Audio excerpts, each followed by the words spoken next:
Good evening and welcome to Wisdom Wednesdays. I'm your host and moderator, Carol. We have with us Soraya, Sylvie, Fazana, and Kamini.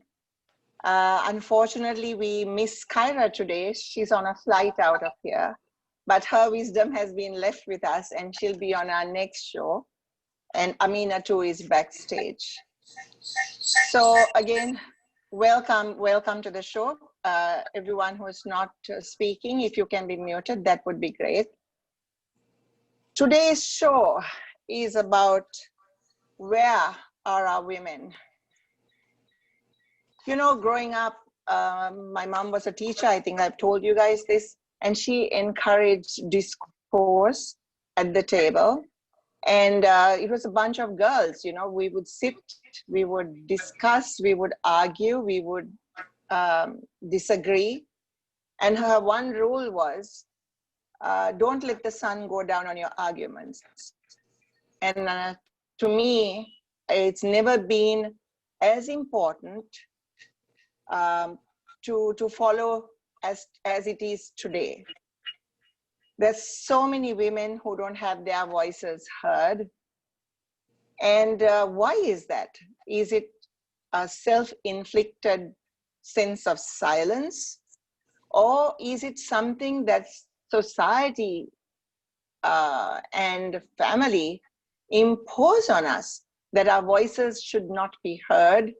You know, as a little girl growing up, I always heard this term, she's a little forward child. And this from the old aunties, no less, not the uncles, who found me quite amusing, but I think from the old aunties. And I would be skipping and running around the house, and I always had a voice, you know. I always thought I had an opinion. And it's because whether, you know, whatever we were talking about, I felt so strongly about my side of the story. You know, maybe others disagreed with it. And so it took me going to school in the US to realize that this was not a forward child, but that I actually had a personality. You know, I'd find people saying, "My, she's got a great personality." And this again from the older females, from the female deans, from, you know, class teachers, whoever. And to me, that was the biggest revelation, and it just freed me from this shackle of being this forward child. And so, I mean, today's subject is extremely important, guys. You know, to be rendered voiceless is to be dehumanized. And I'd like to repeat that. To be rendered voiceless is to be dehumanized. We always say we are a non-political show, and that we are.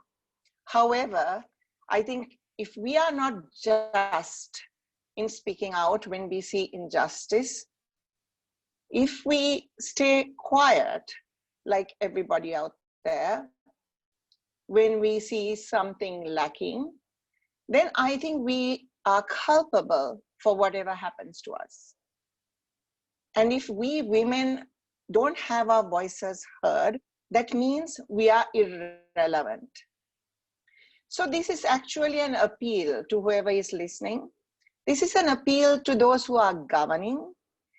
Let us join hands with you. You know, this is not about them against us or this party against the other. It's about all of us as a whole. We women have so much to say, and we feel so much, and we feel so much empathy. And if we don't have somebody out there who wants to hear what we say, what our needs are, for instance, what our child might need, then, you know, we are lost as a society, right? We are over 50% of the people. And I think we need to join with the rest of the, you know, percentage in working together to work together, not just for what we want, but for our children, for our youth, and also for empathy. You know, to women look at things from a different perspective. So we need the feminine and the masculine thought processes to come together as one to build a better nation, right? So on that, I would like to start off. I've rambled on for a while, Selvi, but I feel very strongly about it, guys, as I know you all do. So this, I want to make this particular show an appeal to those in government. Please consider what we have to say. We are totally willing to work with you. Call us, reach out to us as we are reaching out to you now, and say, how can we make it better, right? Selvi, over to you. As you know, Selvi is the CEO of Purnam Foundation. She's been working for years trying to get equal wages for females and war widows. Selvi has a lot to say. Selvi believes that minority parties shouldn't exist, that we majority parties should work as a whole for all of the people. And so, Selvi, over to you.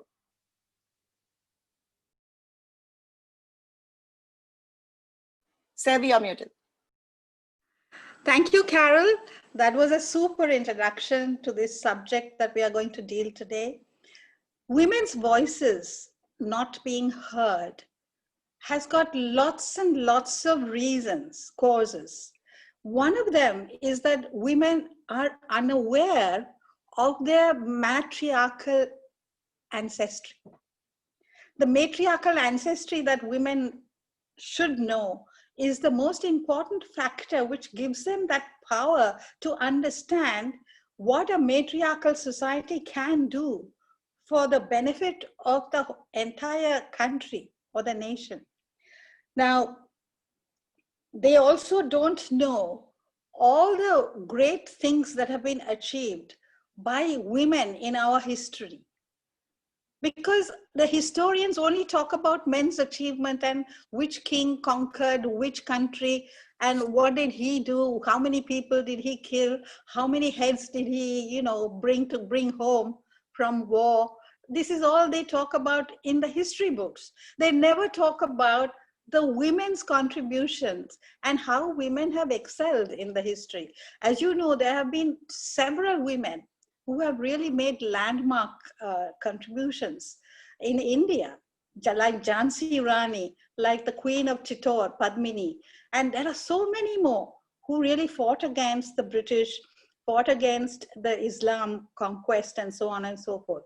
And we have in Sri Lanka quite a few women who have done so many things, so many achievements, but we don't know about them because they're never talked about, they're never written about.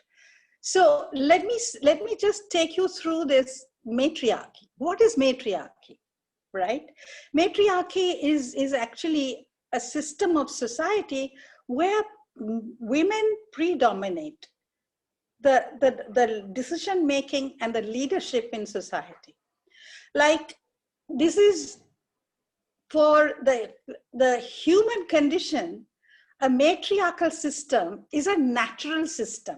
That is how it is. Like if you're growing up, now Carol was saying, when you're growing up, you grow up in a house and you see matriarchy there. The mother is the main person there, and she runs the house and she's making the decisions and she's cooking and she's cleaning, she's caring, she's nurturing. But then when you go out into society, you see something totally different. It becomes patriarchy. So women actually are growing up with this understanding of matriarchy being in the house, not elsewhere. But matriarchy needs to be in the public domain. And it was in the public domain 1.5 million years ago, when women were revered as leaders, as priestesses, and glorified as leaders in the society who nurtured the society, and the men as well as women.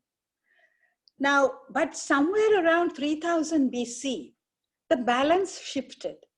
People say different reasons as to why this happened. They say ownership of property. They say so many different reasons as to why the change happened. So naturally, for our conditions, our emotions, our mind, our thoughts, matriarchy is the natural condition. But it changed 3000 BC. So when it changed, then the men started dominating and patriarchy was born. Experts in modern matriarchal studies say in matriarchies, mothers are at the center of culture without ruling over the other members of the society. They're not interested in ruling over somebody else. The aim is not to have power over others and over nature, but to follow maternal values. That is to nurture the natural, social and cultural life based on mutual respect. This is matriarchy. Now, patriarchy is power over others, conquer, kill, whereas matriarchy is power from within. So when we understand that matriarchy is actually a power from within, we women can exercise that power. Actually, we can do it. But we need to understand what it is and the importance of it. Now, if you see elephants, right, they are iconic matriarchs. The elephant would the successful leaders in elephants, leadership roles are taken by elephants that are wise and who have been respected for their experience and so on and so forth. Through the years, the older female becomes the repositories of social and economic knowledge. Even in the elephants, it's the case.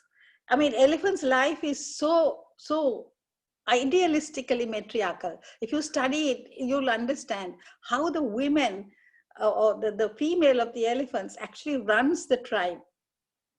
Everything that the tribe does. Now, it is a good example how wisdom, charisma, and experience are deemed honorable qualities. Perhaps we should look for that in our leaders, male or female. Now, in the Sri Lankan context, there are two systems of customary law.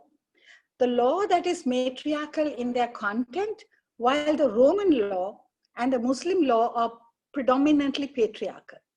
Now, Tesa Valamai practiced among the Tamil community and the Kandyan law are matrilineal. According to these customary laws, the inheritance passes down to the next generation via the women. Under the Kandyan law, Binna and Diga marriages both show inheritance passing down through the women. Now, matriarchy enthusiasts also believe, now this is so important, that our next step in our evolution as a whole, as a global community, can happen only through a matriarchal society. Patriarchy cannot take us to the next stage. So it's very important, you know, that we actually propagate, advocate, and encourage matriarchy, not only in the house, but also outside. And if you're looking at historically, Sri Lanka, there was a lady, a queen called Soma Devi, and the second queen consort of Anuradhapura king Valagamba in 103 BC. She neither ruled nor wielded power. Her rise to prominence in history lies in the ultimate sacrifice. Guys, I just noticed that Selvi's computer has frozen. And while she tries to unfreeze it, so I want to say a little bit more. You know, the thing is, even on Carol, an I think equal your playing one has field. frozen. Carol, Selvi hasn't frozen. She's trying to get back. Carol, right? yours is frozen, huh? Yours is frozen, Carol. I can hear her too. Yeah, we can hear Selvi. Yeah, okay, anyway, let me so her prominence was that she was so loving to her husband, king, and she sacrificed was ready to sacrifice her life when there was a threat of life on her. Now, there's Bihar Mahadevi, another king, another queen, right? She was actually given as sacrifice to the ocean because they feared a tsunami. And she was put in a golden boat and sent off. And she became the wife of the Ruhuna king. And she became the inspiration for Duttogamanu for all his battles and his successes. And nearer to our time, there's Agnes Silva. We need to know about these people in order to be inspired, you know. Agnes Silva was hailing from a liberal progressive family, 1930s. She worked tirelessly towards women's suffrage movement in Sri Lanka. We have never heard of her. but she is a very prominent person. We should actually, bring to light so that the younger generation would take inspiration from her. And her advocacy also included fighting for the rights of the Indian Tamil women and granting franchise of women who were above 30 years of age. Agnes is notably the mother of prominent architect Minette de Silva. Now, Minette de Silva is an architect, and she's very much close to my heart. And she was the first woman, Asian woman, to be treated as an associate of Royal Institute of British Architects. And she has made her friends among Pablo Picasso and Le Corbusier and all these internationally famous people. There's Susantika Jayasinghe, Olympic medalist, first Asian to win the world championship. Jayanti Kuru Uttumpala, the first woman to summit the Mount Everest. Anusha Kodituaku, the famous boxer who won the Asian Games. Hiranya Pires, award-winning astrophysicist. Shirani Bandaranaike, the first female Supreme Court judge, 43rd Chief Justice of Sri Lanka. Nanda Malini, award-winning singer. One of the most honored singers of this country. Ideas and emotion that emerge out of human realities is expressed in her songs, and often known for the message of peace and integration among people. She has been credited as someone who started a new era of classical music. We don't hear too much about her, but she's famous. I know she's got Sarasavia awards, but we need to bring all of these their life and their struggles more, so that the young people take inspiration from them. Thank you. Phew, Selvi, that's a lot to absorb and go back and if you haven't heard of it before. Absolutely wonderful speaking, Selvi. Thank you very much. Guys, I have Soraya, a question for Selvi. Yes. Okay.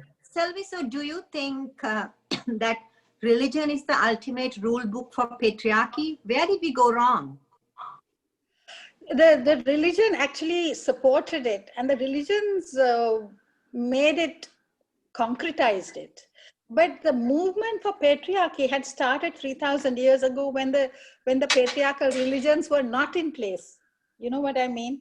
I mean, 3,000 years ago, there was a change that happened, but nobody seems to know what exactly actually stimulated that change. I think Engels writes about it, and he says it was the beginning of private property. See, as soon as private property started being in existence, because earlier, when the matriarchy happened, there was no private property. Women actually ruled over the whole country or city or home or village or whatever.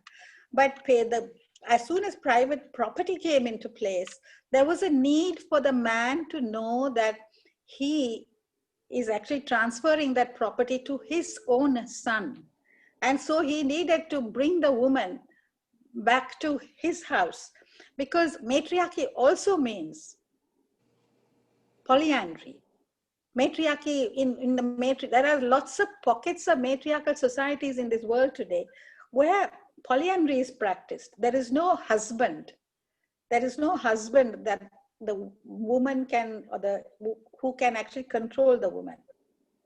So the changes had happened, and these Abrahamic religions particularly came in and concretized it so much that now it looks like, we can't change it, but we can, because that's the natural state of being of a community. So Selvi, I wanted to ask the question, so matriarchy plays an important role in society few thousand years ago. Is it the feeling that we need to be a matriarchal system again if we want to have a world where there are more women's voices, or can't there be a balance? Because we talk about, the feminine and the masculine. I feel we need to move maybe towards a balance. Just a question. You see, the thing is, what they're saying about matriarchy is that the matriarchal government, or the way it is governed, is such that it is not power over somebody. It is actually nurturing the nature and the people and the children and the men. So that itself brings the balance. That balances everything. The nature and the men and the children, everybody is nurtured. So the balance happens automatically. And what they're saying, the experts are saying, is that unless that balance is brought about, we cannot actually go on to the next stage of evolution of humanity as a whole. So that matriarchy has to come. Otherwise, we will destroy ourselves. I think the world as we know will be destroyed if that balance doesn't come.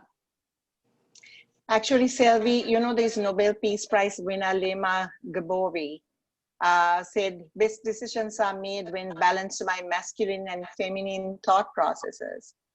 And, you know, she's on the money, and no wonder she won a Nobel Peace Prize. And she has lovely quotes like that she's put out there, you know. Yeah. That's correct, so, yes. Thank you so much, Selvi. We move on to Soraya. Thank you. Soraya, as you know, is a lawyer, activist, women's rights activist, works globally, and she has worked on interfaith dialogue. I can't even explain, Soraya, you do so many different things, you know.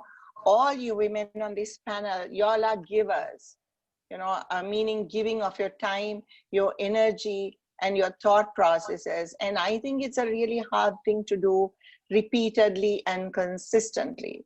So Soraya is one of these women, and sometimes, you know, it's very hard to pin her down. If you call her, she's doing something different.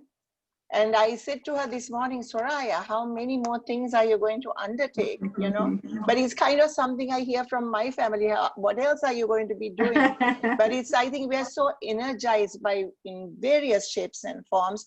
And we are blessed to be energized, I have to say, right, women? Because, I mean, you have to have it in you to be able to speak out, go out, do things, you know? And so, yeah. So Soraya wants to talk about world trends in women's leaderships. Soraya? Yeah, thank you so much, Carol. What the world also needs to know is something about you, is that you have built homes for women-led households. I mean, phenomenal, heart-centered gestures. And then also that you are an award-winning sports star, and how you try to balance gender equality through sports. We are privileged to have you, Carol. Thank you. So I want to begin with this quote where Michelle Bachelet, she's the head of UN Women. She said, for me, a better democracy is democracy where women do not only have the right to vote and to elect, but to be elected. I think our topic today is centered around where are our women? Why aren't more of them in parliament and in leadership roles? So I believe in order for us to achieve that, we have to do a lot of foundational changes. I remember when I first came to the United States about 20 years ago, a friend of mine said, come, a woman I know is having an event, just a reception. Would you like to join us? And I went. So there was this reception attended by about 25 people. And there were some little snacks. You know, sometimes we think if it's a reception, we have to spend thousands on food. In the United States, it's just the opposite. You know, you order some chips and salsa and some juice, and there is an event that happens. And this woman was announcing her candidacy to run for office. And what struck me there was not one person left that room without writing a check for her. That was phenomenal. And something that we see greatly lacking in our country is support from women for women. We all want women to be in parliament. We are asking the question, where are women? But there has to be so much of money involved, so much of organizing, so much of planning. So it is not fair for us to just demand, but we have to do a lot of work. I think I saw somebody sent me a poster somewhere in September. there's going to be a political school training youth to run for office. This is one of my dreams also, to identify, recruit, and train women to run for office. Because we have to send the best of the best. Because when one woman fails, all of us fail. So that is why, Carol, this thread that holds us is support one another. And in my experience and friendships, I have never seen anybody as much as you who does that. So, so you have raised the bar. So anyway, so this thing about women supporting women is critical. And then another hurdle we have to cross, especially in Sri Lanka, I've never heard of this, the quota system, where the party leader gets to decide who and how many is entitled. What nonsense is this? Like in the United States, any woman today, if I decide I want to run for office, I run for office. I do my work, I campaign, I win, and then I align myself with the party of my choice, and I'm there. I don't have to go begging to, let's say, Joe Biden or Bill Clinton or Obama to get permission to run for office. Right. I don't know when this is going to stop. But these are all foundational changes that have to take place. And look at some statistics. For instance, the 42nd Canadian Parliament has 88 women to a 388 member house. 76 women were in the 41st Parliament. Now today they have 88. And of these 88, 54 women were elected for the very first time. So in his first speech following elections, Trudeau indicated for the first time in Canadian history, he planned to appoint a fully gender-balanced cabinet. And what do you think he did? November 4th, he announced a cabinet which included 15 men and 15 women. I mean, these are not fairy tales. These are men who take a stand. These are men who value the dignity of women, who promote and support women. In Finland, 93 women won seats. 47% of the new parliament has women. I mean, look at Finland in 1918. We also have something more to learn from Finland. In 1918, brutal scars were left after the Civil War, but they found the road to reconciliation just solely by working together. Former enemies, and together they worked together. So, and in a robust way, they built their nation. And Sanna Marin, who is the youngest prime minister of the world, she's from Finland. And already, not only is she changing life for the Finnish people, but she is making an impact in world politics. And when I think of Sri Lanka, in my community, the Muslim community, I am always thinking, who will be the next Muslim girl? I don't want to play politics and religion, but my community needs to be represented in a powerful way. Whereas we are in Sri Lanka, we hold back our women for that reason.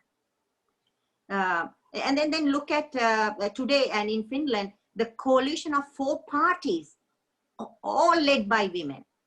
And it's a progressive nation. And they said, one day gender will not matter in government. So, and then through New Zealand, 46 women MPs in parliament of 120 members.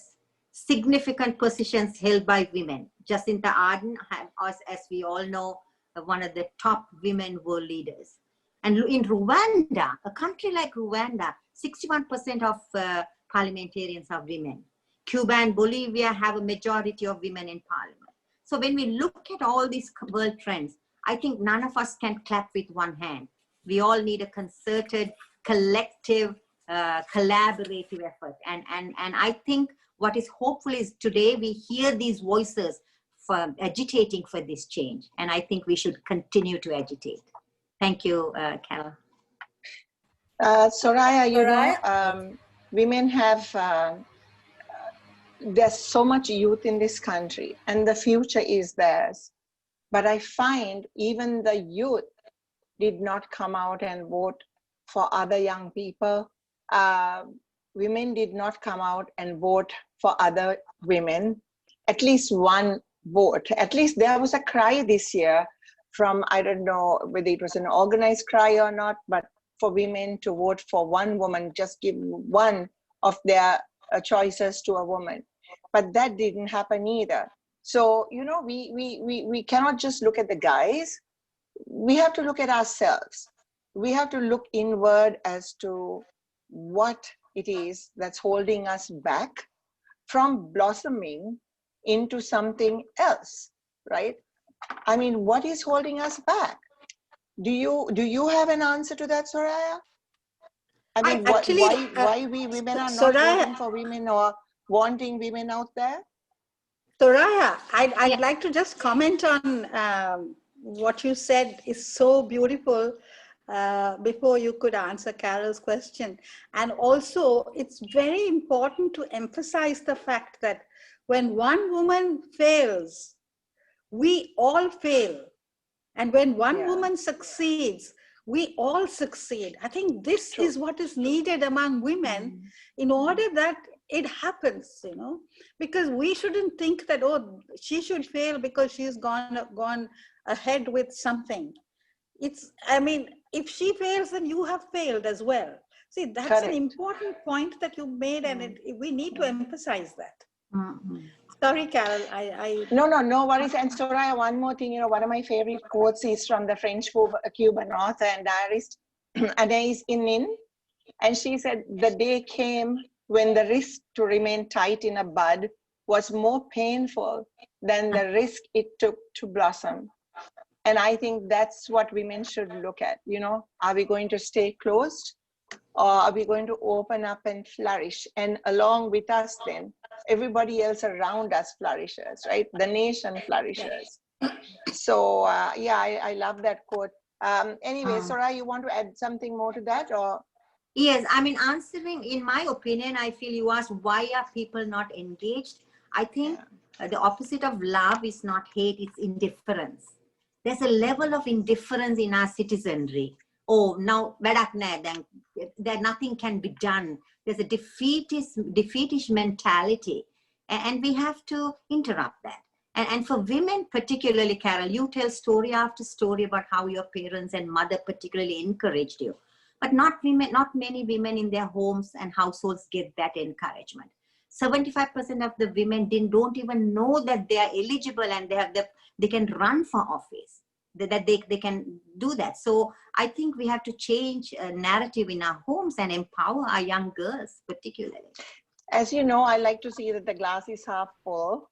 So this last month or last couple of weeks had good news for women in the private sector. As you all know, my teammate was elected as CEO of Hemas. And you also know that another girl, Aruni Gunatilaka, another woman, was just, appointed to a high office. So my great hope is that from the private sector, if there is a push, maybe the public sector will also absorb it. But having said that, the Deputy Director General of Customs was also another teammate, Sandhya Rajapaksa. So we've had these people, as Selvi earlier said, just people didn't know about it, right? I think the lack is when it comes to governance. That's, I think, where the shift happens. Soraya, I had a question.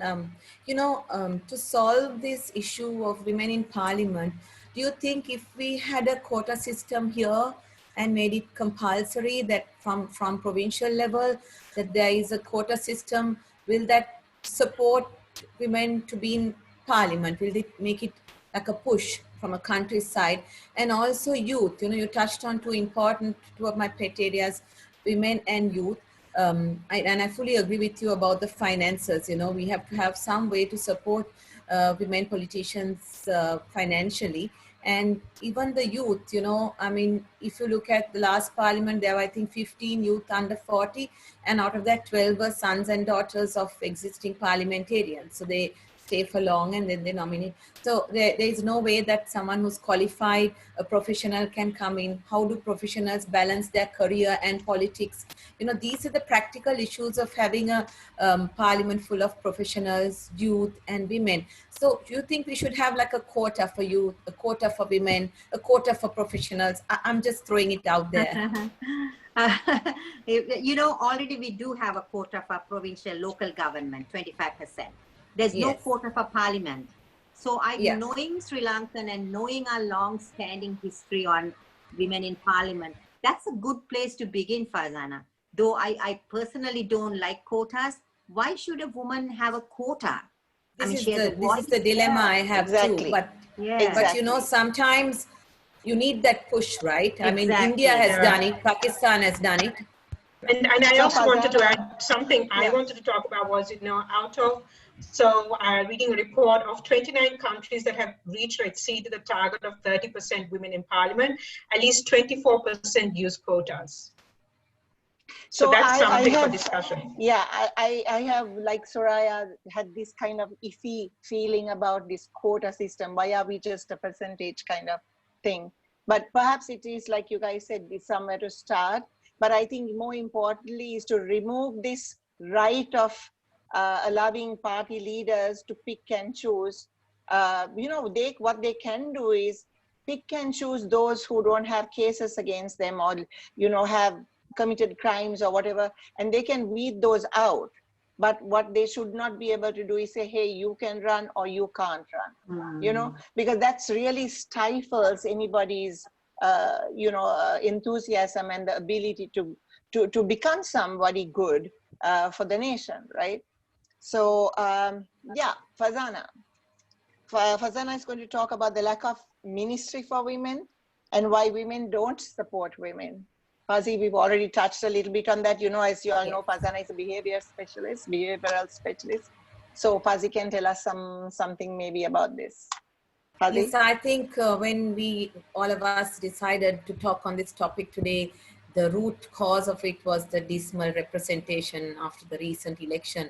So it's only right that more of us talk about the same topic from different angles. So Soraya touched on some pertinent points. So my pain points are also more or less the same. So Sri Lankan women are deprived of positions in political power yet again. And despite, as Khairil mentioned, many Sri Lankan women having progressed by breaking boundaries in many fields, their participation in the country's politics has remained abysmal. So why does female representation matter? Why do we need, I'm saying maybe it's a women's ministry or women representation. Why do we need that female touch, as we call it? So Sri Lanka is no stranger to policies and laws that are excruciatingly gender discriminatory. And let me share a few examples. Marital rape being legal under the penal code, which dehumanizes the role and duty of a wife. The Muslim Marriage and Divorce Act of 1951, that has a multitude of discriminatory provisions with regard to marriage, divorce, maintenance, inheritance, property rights, and access to justice for Muslim women. Discriminatory principles in the Kandyan law on divorce and inheritance, limitation on property rights applicable to women in Jaffna under the Thesavalame law, mammoth taxes of 52% on menstrual hygiene products that are considered a luxury despite 4.2 million menstruating women in Sri Lanka, 14-year justice struggle for victims of rape, lack of incentives provided for women to enter into the labor force, resulting in only 34.3% of females being economically active, failure and delay of the government in midst of the COVID-19 pandemic to repatriate migrant workers that mostly comprise women who are Sri Lanka's highest, incidentally over $7 billion, the highest #1 foreign income earner to be brought back home. A lack of a monetary body mechanism to assist families and children of migrant workers are just a few of the host of gender insensitive and discriminatory laws and policies that taunt the quality of life of a majority in day-to-day activities in Sri Lanka. So who would be sensitive to these? Have the men ever been sensitive to these? If they were, would these issues still persist? You know, So it doesn't take an expert to identify that these need reforms. And I think we need women in parliament, or like Carol mentioned, a women's ministry, which was there all these days and which did touch on some of these aspects to be established. So since Sirima Bandaranaike's debut, Sri Lanka's lineage of female leaders has been repeatedly painted a dramatic chronicle of the devoted woman who steps out of their male counterpart's shadow in the case of his demise to dutifully carry out the legacy of the deceased. They have not really had their own identity. You know, their narratives have not been authentic. They haven't had their own career and individuality. But it also leaves a permanent imprint for anyone who comes after, because it's very hard for a woman to cut her own slice in that whole sort of, I would even call it a stigma, you know, which has grown over years in Sri Lanka. So, so women, I feel, continue to severely be underrepresented due to, again, as Carrie mentioned, or Soraya mentioned, unequal access to financial resources to successfully seek nominations and to participate in electoral campaigns. According to research conducted again by UN Women in 2013, over 80% of respondents identified the lack of access to funding as one of the biggest obstacles for women to participate in political competition. Politics and campaigning is a sphere dominated by big money, and more often than not, the economically disempowered woman is ruled out from this rich man's club. So this is why, despite Sri Lanka ratifying the Convention on Elimination of All Forms of Discrimination against Women and enshrined its commitment in the Women's Charter of Sri Lanka in 1993, the National Plan of Action for Women, reflecting constitutional and international commitments to securing the rights of the woman, the country, I feel, is yet to implement progressive reforms that will increase women's participation in the democratic process. So this is why I feel we need to start, like Soraya rightly said, training youth, and also having like a fund or a mechanism or an act to support women in politics. It may be biased towards women, but it's what you have to do when you have to do to create that dent to make it happen. And after that, it becomes a way of life, and then we don't need those supports anymore. So I feel we need three important things. One is a fund, one is to train youth to come up in parliament, and youth stroke professional youth, and also maybe a quota system beyond the provincial scheme. Thank you. Thanks, Fazana. You know, this I actually quite frankly feel there's some kind of dehumanizing of the female in this lack of a ministry for females, right? Also, when you had a ministry for females, you also had that ministry for women and children, right? And so the mothers are the nurturers. And in this last month or two, we've heard of so many cases of brutalizing of children in one way, shape, or form, whether physical or sexual or whatever. So many cases that are coming out. You know, there was a time I proudly said to my classmates overseas, this kind of thing doesn't happen in Sri Lanka. You know, and it didn't. Or if it did, we didn't hear about it. And if it did, maybe it wasn't in this vast number that men seem to be acting with impunity. And I have a big question here. Do you not respect your mother? Do you not respect your wife, your daughters? Is that why we don't have a public space for women? We don't have a public space for women to go out and feel free without being subjected to some rude, lewd, some comment or action out there. So on that, yeah. And I'd like to add to that, because it's not also about respecting their own mothers, it's about respecting women, period. It shouldn't have to be connected to thinking of their own mothers, sisters, wives, or whatever.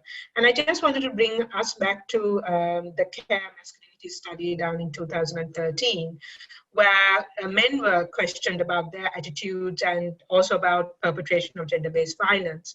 And among men who were asked if they had perpetrated rape, including sexual violence, they were asked, that the men who said yes, they were asked, why did you do it? what was your key motivation? And 61% of the men, and this is reflected in most of the other countries in the region that took part in this survey, was that they had a sense of sexual entitlement.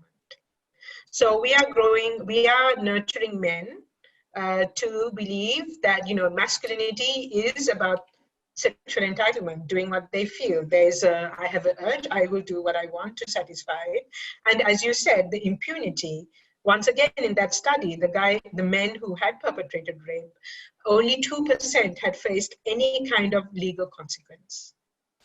Let that sink in. Does that mean that we women don't feel empowered enough or strong enough to bring up these male children in a different manner? Is it us? Because people ask this question, right? Are we as women failing, or are we as women not allowed to voice our opinion or correct or dissent? Is that what's happening here? A number of aspects have been said about this, but one of the key things is women are the key influences of children as mothers. Exactly. And also as fathers. And the thing is, women, in order to survive in the patriarchal world, have had to normalize certain behaviors and patterns in order for them to survive. Like, for example, if a woman is experiencing marital rape, how does she live in that marriage? So it's deep. I think every woman, every man has to look at themselves. Okay, where am I perpetuating these unhealthy norms and attitudes? And also about, well, I think it could be a different topic about sexual violence. Why is that? Yeah. So Kamini, we go on to Kamini. Kamini started Shanti Margam. She's the CEO of Shanti Margam, and she really believed in this cause of helping the youth and children, helping their mental state and, taking care of their well-being. And Kamini, a couple of years ago, it's not that long ago, decided she was going to launch Shanti Margam, and she's done a fabulous job. And some of these children get the psychiatric and psychological treatment they need. They play games. They teach them various art forms. Really super work, Kamini, and I really appreciate you. You know that, and you're my friend. All of you guys, So Kamini will talk on from community leadership to parliament. Kamini, over to you. Thank you, and thanks for that introduction. I wanted to talk about how it is that women's role in community is also an important stepping stone for women to get into parliament. But even before I get into that conversation, I also just wanted to point out how there's such a high expectation of women. They're put to a higher standard than men. For example, women have had to display exceptional leadership, and also, as I said some sessions ago, people like Arden even asked a question about their their ability to have children, and they have to be incredible wives and mothers. They have to be this full, incredible woman. Whereas the standard for men, if you just look at our parliament today, we have 2 criminals and men who on video really, I'm sorry to say this, but acted like hooligans during the 2018 coup. So I'm really hopeful that a person like Dr. Harni Amarasuri is there. Just wanted to say that. So I wanted us to look a bit at neighboring countries, because it helps us understand we all have kind of similar cultural backgrounds and views in gender. So if we do look at women's representation, and I could be also overlapping on some of the things that Soraya has said, but Lok Sabha, at the beginning, it was only 5% of women. Now they have 14%. In Bangladesh, 21% of women in parliament. Nepal, 33%. Pakistan, 20%. Sri Lanka is one of the lowest. And as I said before, the quota system has also played an important role in this. For example, in the Nepal interim constitution, they demanded that there would be this 33% of women representation. Also, the Nepal constitution is one of the first constitutions from our region that has also accepted and recognized transgender as a third gender. So it doesn't happen in a vacuum. There has to be a push, and it will only primarily be women who make that push. So for me, I personally have always been very I'm always taken up by the Bangladesh story. How is it that a country where, you know, the religion, the process, the culture seems so, you know, kind of backward in a way? Whereas you see, I've been exposed to so many stories of women playing such an important role from the community level upwards. And even pre-colonial times, Bangladesh, the women were very forceful. And they pushed and they pushed. And it's because of them that there was such improvements in terms of maternal care, addressing gender-based violence. And I think one of the key things is also in the tandem of them being forceful from the community and going up to national level, they are listened to as well. For example, I've been following the push around cyber harassment, and papers bring up the story. Media plays a very important role in how it's put forward also, because women are scrutinized so much as politicians or representatives, as leaders. And so, but in Bangladesh, you see the media also really picking up and pushing these stories. And they have been in Bangladesh, they were so involved, the women's movement was so involved in law reforms, gender mainstreaming. And when I was looking up on this, it said that it was a movement that was mostly urban and professional and middle class women. And then later on it expanded to include diverse set of actors from all over the country. And donor funding also was important. We've spoken about the money. And that also really helped increase women coming forward and participating more in leadership from the community level upwards. And I think that is something we are beginning to see more in certain organizations. I see them pushing for women's groups to come forward. And a problem of, if I look at the flip side, one of the questions they are having, and which we could also use as a learning, is about how to retain the young activists. And also there's a decrease in funding for small and medium-sized women's groups, and the conservative backlash against the movement, shrinking space for political activism due to the rise in extremist groups. And we should think about that. And we see that when women become strong and loud, there's always the pushback on either their personality or the religious things are brought in to quieten them. So these are things also we may need to learn from in order to make our women strong and come up. And in Afghanistan, for example, during Taliban, they were so pushed back, but then later on, they just pushed forward. I've met some of the women and they're just incredible. So I think it's so important to learn from our other countries. I mean, how is it, where is it that things have moved forward? And we have in the local government a 25% quota for women. But I think, as Fuzzy also said, that maybe quota also is important along with the finance, and also not scrutinizing women so much.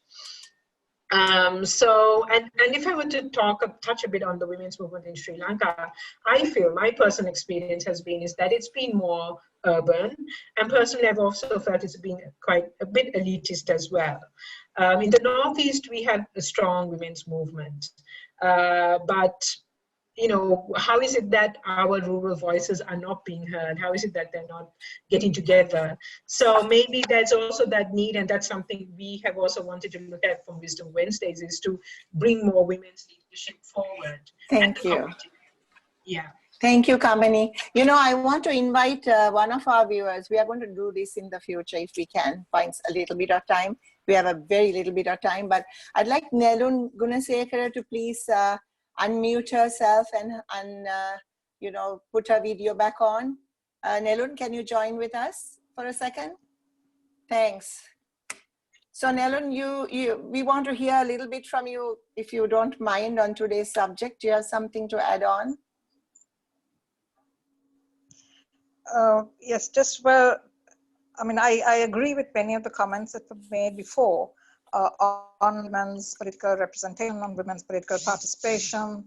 I think we need to recognize the fact that there are a multitude of factors which militate against female, greater involvement in the political arena.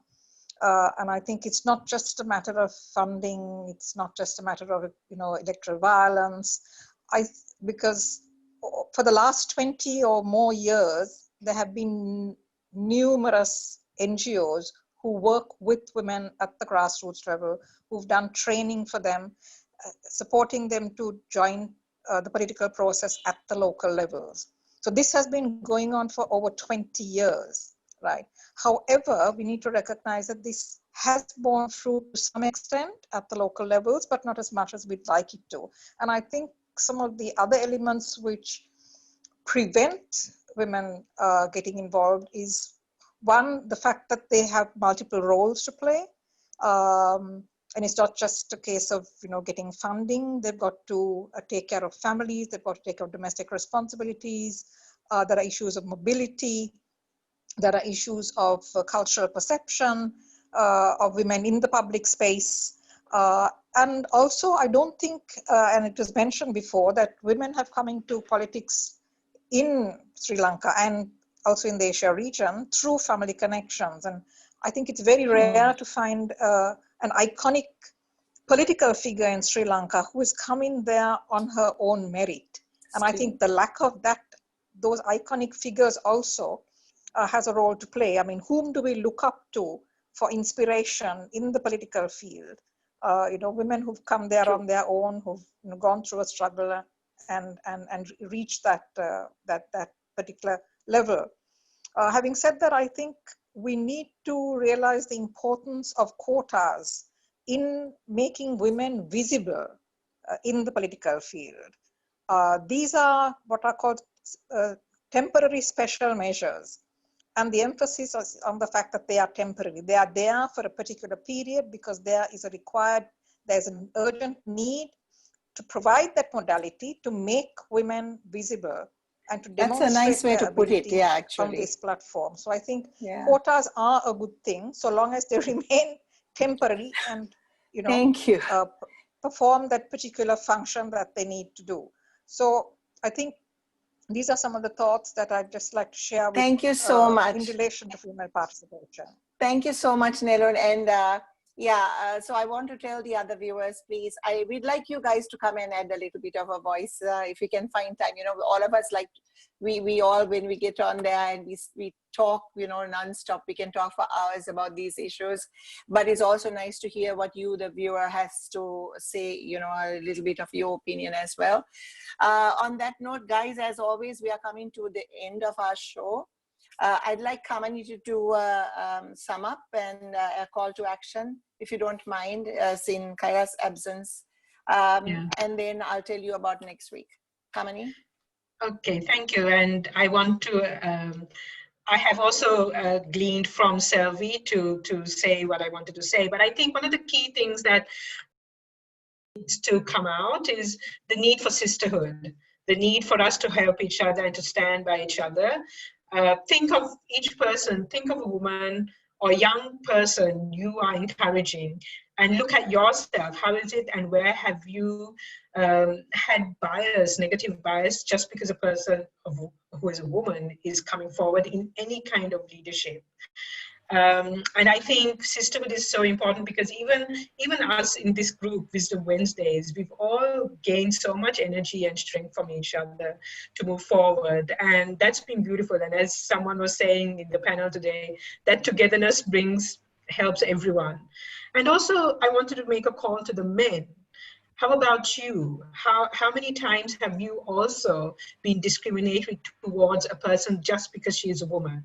And it's very important for us to reflect on our own attitudes if we want to actually really make a sustained and authentic change. So that's my call to action from today's show. Thank you, Kamini. And I want to just say, women are the mothers of society. And when society doesn't benefit from their talents and their skills and their wisdom, it is affected and unequal and increased lack of compassion. In other words, a compassion deficit occurs in society. And on that note, thank you so much, Nelun, for joining us, and Fazli, all you guys who come and join us every week. We want to hear what you have to say in the future. So keep staying with us. Our next forum is on the 9th of September. And, join in then for more words of wisdom from these wisdom women on Wisdom Wednesdays. Again, thank you very much. Good night.